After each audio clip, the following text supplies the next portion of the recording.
TV 9 का digital platform देख रहे हैं आप और मैं हूं आपके साथ सिमरन कौर। अमिताभ बच्चन की फिल्म सूर्यवंशम तो आपको याद ही होगी, जिसके नायक ने कड़ी मेहनत मशक्कत करके अपनी धर्मपत्नी को कलेक्टर बनाया था and they lived happily ever after. इस फिल्म ने समाज पर एक बहुत अच्छा प्रभाव डाला था, जिसके बाद पुरुष आगे आए थे और अपनी धर्मपत्नियों को पढ़ाई लिखाई में उनकी मदद करने लगे थे।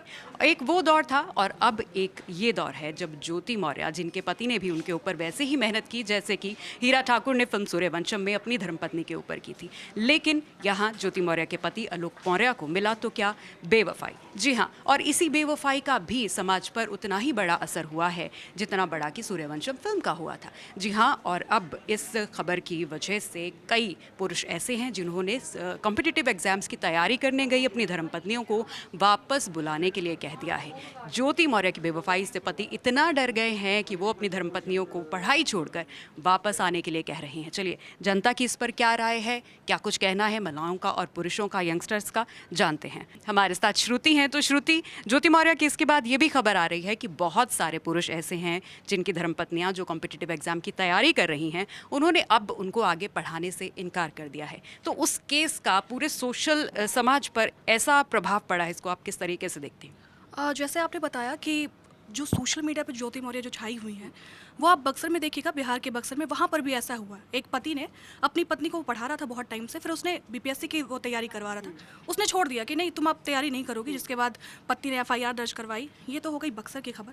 आपने जो इस पर व्यू मुझसे मांगा है, तो इस पर मैं ये कहना चाहूँगी, दो चीज़ें हैं इसमें। एक तो ये चीज़ कि अगर वो किसी से प्यार करती है लड़की, अगर वो किसी रिश्ते में खुश नहीं है, मान के चलिए कि अगर मैं और आप किसी रिश्ते में खुश नहीं हैं, बंधे हुए हैं कि नहीं यार मुझे हटना चाहिए इससे, तो फिर अगर इस नज़रिए से आप देखते हैं तो वो उन्होंने बिल्कुल सही किया है कि अगर मैं खुश नहीं हूँ 13 साल के बाद अगर उसको रियलाइज़ हुआ कि मैं खुश नहीं हूँ तो वो हट गई, सिंपल। और दूसरी चीज़ ये कि अगर सोशल मीडिया पे ये भी छाया हुआ है कि भैया आप लड़कियों को पढ़ाते हो, आगे बढ़ाते हो, लेकिन लड़कियाँ जो है आपका साथ छोड़ देती हैं, आपको तलाक देती हैं, आपके साथ चीट करती हैं।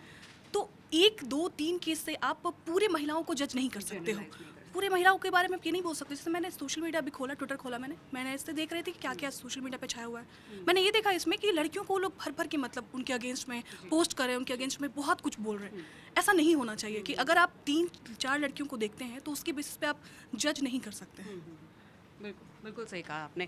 और अंजलि, और क्या आप श्रुति की बात से सहमत है कि जनरलाइज इस टॉपिक को नहीं करना चाहिए था? ज्योति मौर्य ने जो किया वो उनकी निजी चॉइस थी, लेकिन बाकी जो एस्पिरेंट्स हैं, जो महिलाएं हैं जो अपने मायके घर में नहीं पढ़ सकी, या वो फाइनेंशियल क्राइसिस की वजह से या फिर रिस्ट्रिक्शंस थी तब नहीं पढ़ सकी, लेकिन पढ़ना चाहती है और उनके पति उन्हें पढ़ा रहे हैं, लेकिन इस केस की वजह से उनकी लाइफ पर भी बुरा इम्पैक्ट पड़ रहा है कि उनको भी अब शक की नज़र से देखा जा रहा है। किस तरह के देखिए, जाहिर सी बात है, ये बात तो पूरी तरह से गलत है। आप हर महिला को इस कैटेगरी में नहीं रख सकते। लेकिन आपने पूछा कि आप श्रुति की बात से एग्री करती हैं, तो मैं एक पॉइंट से एग्री नहीं करती हूँ। इन्होंने बोला कि आप अगर रिलेशनशिप में रहते हैं, आपको अलग होना है तो हो जाइए, लेकिन इस केस में ये अलग है। आपको अलग होना है, आप होइए, लेकिन कानूनी तरीके से होइए। आप ये कह रही हैं कि मैं आप पे आरोप लगाऊंगी दहेज का, मैं आप पे ये करूंगी, लोग ज़्यादा इसीलिए ही भड़क रहे हैं। अब आप देखिए ना, सोशल मीडिया पे क्या हैशटैग चल रहा है, आप बेटियों को पढ़ाइए लेकिन बहुओं को मत पढ़ाइए, आप हीरा ठाकुर मत बनिए।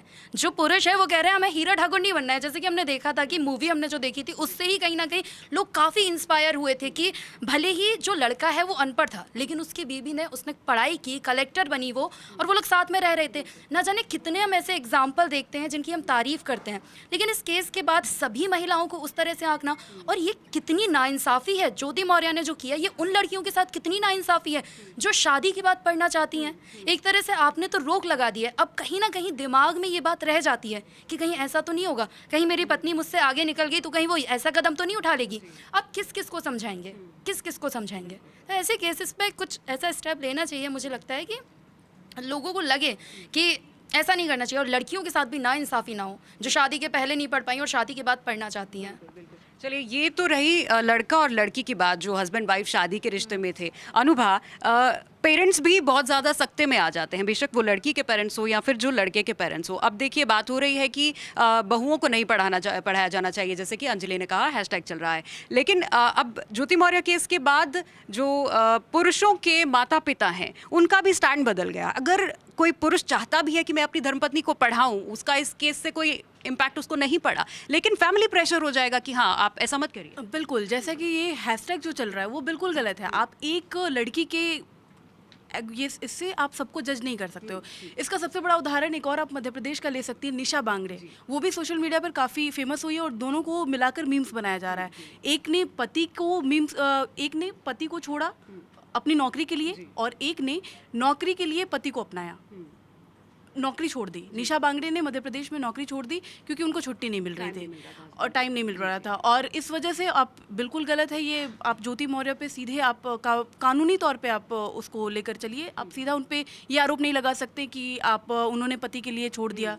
उनका पर्सनल ये पर्सन टू पर्सन वेरी करता है, मतलब ज़रूरी नहीं है कि जो ज्योति मौर्य ने किया या कोई और महिला भी वो आप करे। ज्योति मौर्य के तौर पे सारी लड़कियों को नहीं आंक सकते हैं, बिल्कुल नहीं कर सकते। और इससे आज हम विकसित भारत की बात करते हैं, लेकिन अभी भी उस गांव में लड़कियों पर रोक लगती है। आप कभी वहां जाकर देखिए, इससे गांव में जो लोग हैं, जो भी महिलाएं हैं या फिर जो भी बच्चियां आ रही हैं, उनके आगे वाले लाइफ पे बहुत इफेक्ट पड़ेगा। तो आप ये नहीं कह सकते कि आप बेटी को मत पढ़ाइए, बहू को मत पढ़ाइए। इस एक केस से आप उदाहरण नहीं दे सकते। वहाँ पे आप निशा बांगड़े जैसे लड़कियों को भी देखिए, जिसने आईएएस ऑफिसर होते हुए भी अपने पति के लिए छोड़ दिया अपनी नौकरी। लेकिन विडंबना ये है कि निशा बांगड़े के केस को उतनी हाइप हमारी सोसाइटी में नहीं मिली। एग्जैक्टली जितनी कि ज्योति मौर्य को मिल रही है। Exactly. चलिए, ये तो महिलाओं की राय थी। अब पुरुष भी हैं हमारे साथ, इनकी राय भी जान लेते हैं। देवेश, तो आपने सुना कि लड़कियों ने क्या कहा कि एक केस की वजह से आगे उन पर और रिस्ट्रिक्शंस लग जाएंगी जिस तरीके से हुआ, लेकिन जनरलाइज इसको नहीं करना चाहिए था। आप किस तरीके से देखते हैं?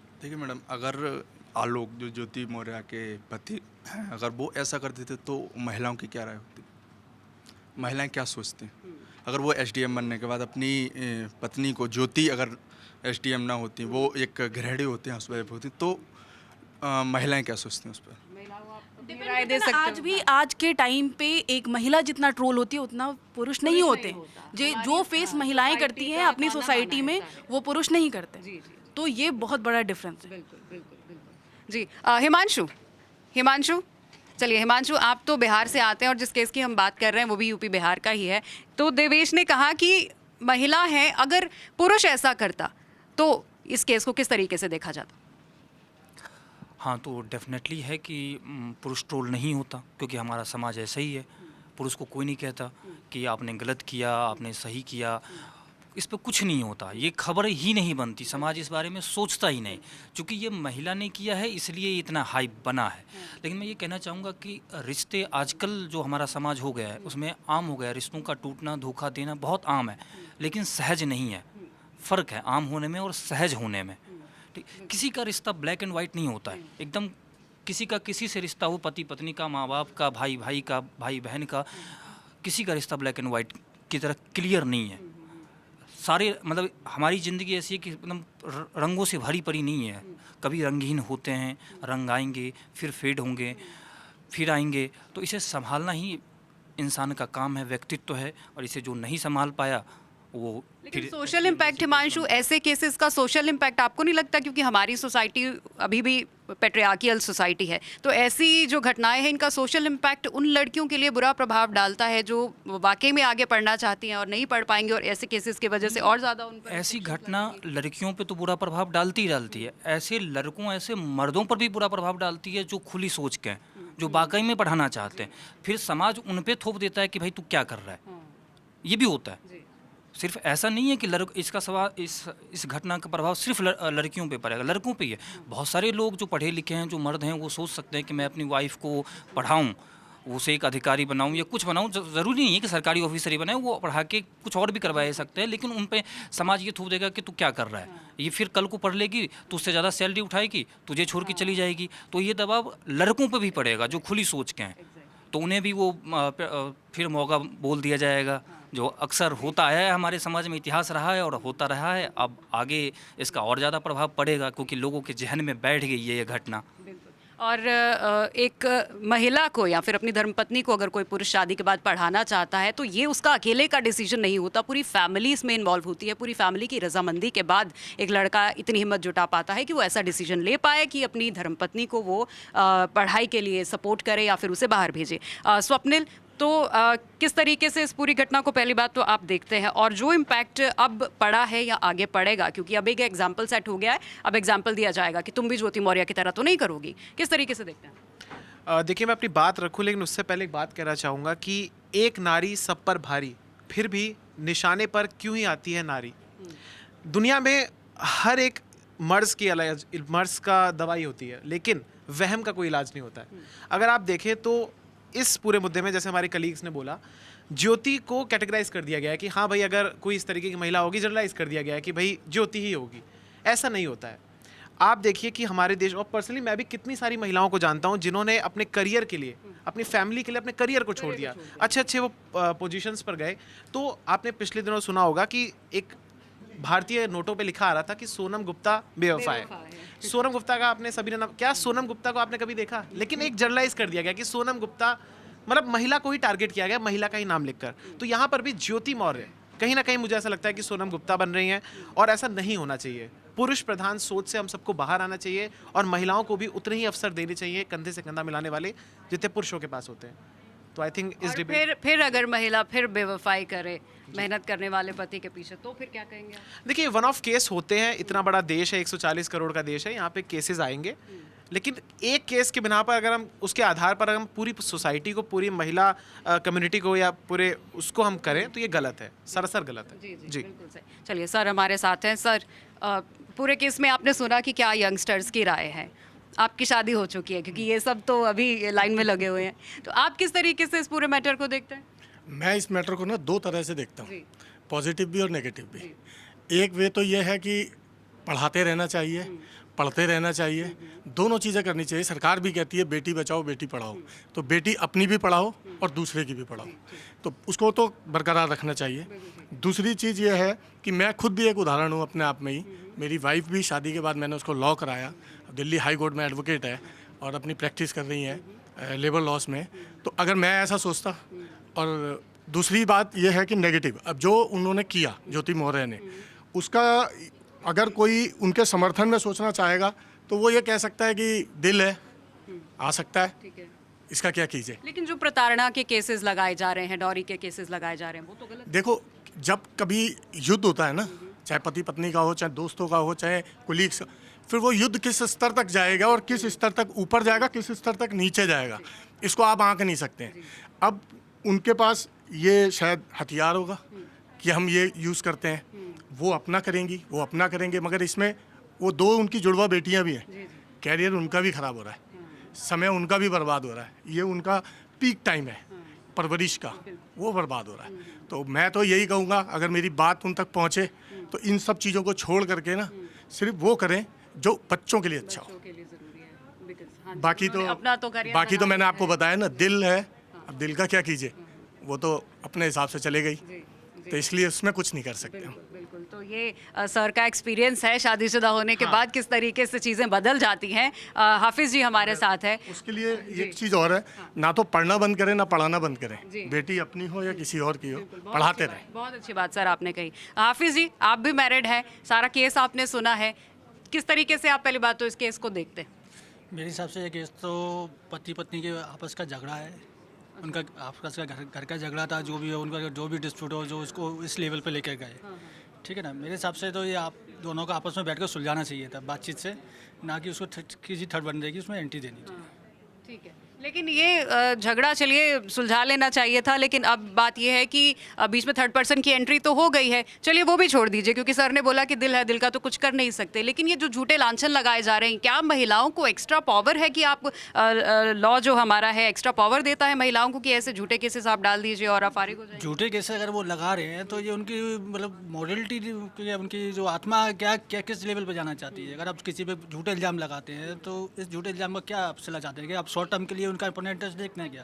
ठीक है, शॉर्ट टर्म में आपने अपना इंटरेस्ट देख लिया कि ठीक है, मेरे को फलाने से अगर लगा हुआ है, मैंने उसके फेवर में जाना चाहूँगा, और अपने जिस साथी को छोड़ लो जिसने आपके लिए इतना सब कुछ त्यागा, आपके लिए सेक्रीफाइस किया, आपको सब कुछ दिया, आपके लिए ऑनेस्टी, आपके संग में एक रिश्ता रिलेशनशिप उसमें रहा हो, तो ये चीज़ तो गलत है। क्योंकि आगे जाके ठीक है आपको शॉर्ट टर्म में लग रहा है, आपको लॉन्ग टर्म में आपको उसका देखिए कि उसका क्या रिजल्ट निकलने वाला है। क्योंकि जरूरी है कि जिस शख्स के साथ आप जाना चाह रहे हैं, जो ऑलरेडी मैरिड है, वो भी मैरिड है, वो भी अपनी फैमिली को छोड़ कर ये कर रहा है, तो उसका रिजल्ट आपको क्या मिलने वाला है? बिल्कुल सही बात बोली। चलिए पंकज जी हमारे साथ हैं। पंकज जी, अब जो खौफ पैदा कर दिया है ज्योति मौर्य ने लड़कों के मन में या पुरुषों के मन में कि महिलाओं को अपनी धर्मपत्नियों को वापस बुलाने लग गए हैं, क्या प्रभाव सोसाइटी पर पड़ा इसका? देखिए सिमरन, इस घटना को सबसे पहले तो जो अगर हम इसे सामाजिक अपराध की तरह देखें तो अगर ये सामाजिक अपराध है तो सबसे पहला सवाल ये बनता है कि क्या ज्योति मौर्य ने इससे पहले कोई दहेज की या कैसी भी कोई रिपोर्ट दर्ज करवाई थी। अगर नहीं करवाई थी तो आप समझ लीजिए कि सीधे सीधे ये मसला सीधा है एकदम कि भाई एक उसको जब अपनी सोशल लाइफ और अपनी आगे का अपना पूरा करियर उसको बहुत सेफ दिखाया, उसने ठीक अपनी मेहनत से बनाया, लेकिन उसमें पति का उसका बड़ा योगदान था। ऑब्वियसली अगर पति उस लेवल पर जाकर पति ये शर्त देता कि आप जब एसडीएम बनोगे तभी मैं शादी करूंगा, तो आप सोचिए वो लड़की आज कहाँ होती है ना। तो अगर इसको आप सोशल क्राइम के लिहाज से देखें तो मुझे इसमें मैं ये ऐसा नहीं समझता हूँ कि उसके पति उसका पति जो ये डिमांड कर रहा है कि भाई हम साथ रहना चाहते हैं। तलाक की बात होती तो पहले भी तलाक और तलाक होते हैं इस देश में, है ना, बहुत आसानी से होते हैं। तो अगर दोनों तलाक चाह रहे थे तो तलाक हो जाता। ये आम तलाक का मसला नहीं है। देखिए इसमें अगर पति भी एसडीएम बन जाता, सेम कंडीशन अगर पति के साथ होती और वो छोड़ देता तो भी खबर बनती, है ना। क्योंकि मसला यहाँ पर ये है कि आपने अपने आप को खुद को सेफ रखते हुए एक उस स्टेज पर जाकर वो फैसला लिया है कि अब वहाँ से आगे का रास्ता पति के लिए तो बहुत मुश्किल है, ज्योति के लिए इसलिए मुश्किल नहीं क्योंकि ज्योति के पास अब जॉब है। होता है कि आप जिस जॉब में होते हैं, आप जिस प्रोफाइल में होते हैं, अगर वो सेफ़ है तो समाज भी आपको एक अलग से शील्ड दे देता है, सेफ्टी के लिए आपको दे देता है। अब उसमें मुद्दा ये है कि भाई अगर ज्योति मौर्य जिस रिलेशन में भी रहना चाह रही है, ठीक है, उसकी अपनी मर्जी है, दोनों अगर तलाक के उस पर आते हैं, मुद्दा ये है कि आखिर उसने छोड़ा क्यों, वजह क्या थी छोड़ने की। वजह सिर्फ इसलिए थी अगर ज्योति मौर्य का सिलेक्शन नहीं होता तब क्या वो छोड़ देती, वो नहीं छोड़ती। तो ये सब मॉरलिटी की बात है। ये अपराध से, सामाजिक अपराध से पहले, घर के बाहर से पहले, थाने और दहेज वाले एक्ट से पहले ये मसला जो है ये घर का है।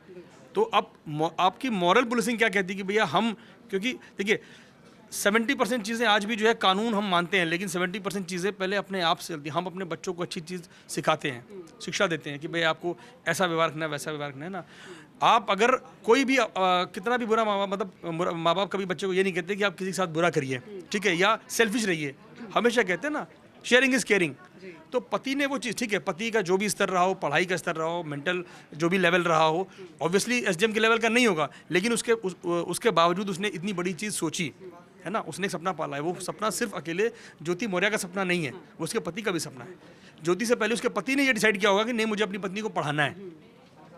मेहनत ज्योति ने की, पोजीशन ज्योति को मिली, लेकिन उसके पति ने बराबर संघर्ष किया उसमें, और आज उसको ऑब्वियसली ये तकलीफ उसको होगी। तो सबसे पहला सवाल ज्योति मौर्य से बनता है कि अगर क्या सेम कंडीशन ऐसी होती कि आप अपने पति के लिए इस तरीके से संघर्ष करती और इंतजार करती कि वो एसडीएम बने, और एसडीएम बनने के बाद अगर वो आपको छोड़ देता तो फिर क्या आप उस चीज़ को उतनी आसानी से एक्सेप्ट कर लेती इन बिटवीन, उस कंडीशन में कि जब आपको पता है कि आपसे तलाक हुए बिना वो किसी और रिलेशन में गया हुआ है। क्या आप इस चीज़ को ऐसे एक्सेप्ट कर लेती? अगर नहीं कर पाती तो सबसे बड़ा जवाब उनके पास मुझे लगता है खुद ही है। बिल्कुल आपने सही बोला। और मुझे लगता है कोई भी रिश्ता हो, चाहे हस्बैंड वाइफ का हो या घर में कोई भी और रिश्ता हो, इम्पैक्ट उसी शख्स को ज़्यादा पड़ता है जिसने एफर्ट किया हुआ होता है। लेकिन फिर भी मैं TV9 के माध्यम से ये कहना चाहूँगी कि इस घटना को एक एग्जाम्पल ना बनने दिया जाए इस चीज़ का कि जिस तरीके से ज्योति मौर्य को अब देखा जा रहा है, इस केस को देखा जा रहा है, और जो पुरुष हैं वो अपनी धर्मपत्नियों को पढ़ाने से अब गुरेज कर रहे हैं। इसको बिल्कुल भी इस तरीके से नहीं देखा जाना चाहिए, जस्ट एन अदर केस। और हर बंदे की पर्सनल लाइफ में क्या क्या प्रॉब्लम्स रहती हैं या किस तरीके से वो अपनी लाइफ को आगे देखता है या आगे ले जाना चाहता है, ये उनकी पर्सनल चॉइस होती है। और हर कोई शख्स, मर्द हो या औरत, आदमी हो या औरत, हर कोई शख्स अलग अलग है। तो एक केस की वजह से सबको जनरलाइज करना भी सही नहीं है। TV9 डिजिटल के लिए कैमरामैन राहुल सिंह के साथ सिमरन कौर, नोएडा।